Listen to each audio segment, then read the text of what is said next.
राज्यसभा की 2 सीटों के लिए इस वक्त काउंटिंग जारी है और अपडेट क्या है, क्योंकि झारखंड में राज्यसभा का चुनाव कभी भी सीधे सीधे तो नहीं होता है, तो इस बार क्या अपडेट है? देखिए, अभी काउंटिंग चल रहा था और अभी मतलब 5 बजे के करीब काउंटिंग शुरू हुआ।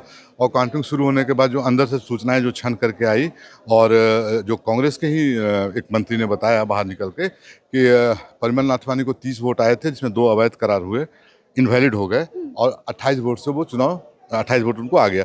तो देखिए, 28 ही आंकड़ा चाहिए था किसी प्रत्याशी को जीतने के लिए। तो इसका मतलब ये मान के चला जाए कि प्रणव झा जो है सो वो चुनाव हार गए हैं और नाथवानी चुनाव जीत गए हैं। और वैजनाथ राम पहले से जीत रहे हैं। हाँ, वो तो तय उस वाली सीट है। अभी घोषणा नहीं हुई है, लेकिन ये जो कांग्रेस के मंत्री का बयान है। हाँ, मंत्री बयान जो काउंटिंग सेंटर से निकल के अभी वो देखिए, अब क्या होगा ना कि जो इनवैलिड वोट हुए हैं उसमें आड़ाआड़ी होगी। हाँ, रिकाउंटिंग हो सकती है। तो आधिकारिक घोषणा मैं अभी नहीं कह रहा हूँ, लेकिन जो अंदर की जो ब्रेकिंग खबरें हैं, जो काउंटिंग रूम से बाहर निकली है जो खबरें,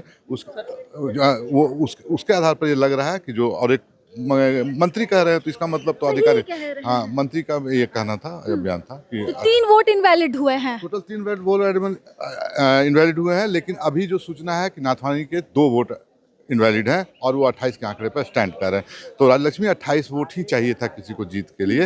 ये दर्शकों को जानना चाहिए कि 81 विधानसभा की जो विधानसभा झारखंड है, उसमें राज्यसभा तक जाने का रास्ता 28 वोटों के साथ था, पहली प्राथमिकता के साथ, और वो 28 वोट पर अभी नाथवानी स्टैंड कर रहे हैं। और ये अब तक की सबसे बड़ी खबर है, ब्रेकिंग खबर हम आप तक पहुंचा रहे हैं कि 28 वोट का आंकड़ा जो जीत के लिए चाहिए था वो परिमल नथवानी को मिल चुका है। 2 वोट इनवैलिड है, बावजूद इसके 28 वोट जो है परिमल नथवानी को जाते हैं।